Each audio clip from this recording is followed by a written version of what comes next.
अगदी जलद व अचूक बातम्यांसाठी पाहत रहा महामीडिया 24 सदैव तत्पर.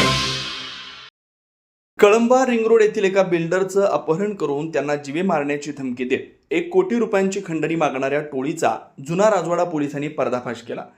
या प्रकरणी मुख्य संशयित अजित तिवडे याच्यासह 4 पोलिसांनी अटक केली. त्यांचा एक साथीदार सध्या फरार आहे. मोरे मानेनगर येथील सोनी हाईट्स या बांधकाम साईटचे बिल्डर निलेश जाधव यांच्या संशयितांनी जबरदस्तीने अपहरण केलं होतं.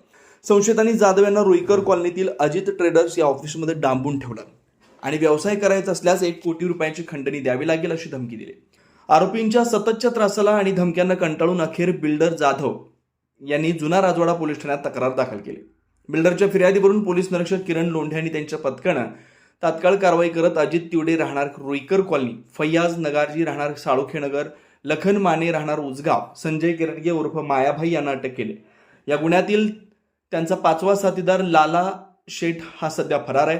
जुना राजवाडा पोलीस त्यांचा वेगाने शोध घेत आहेत. तर मग चला सबस्क्राईब करायला विसरू नका महामीडिया 24 न्यूज चॅनलला. महामीडिया 24 सदैव तत्पर.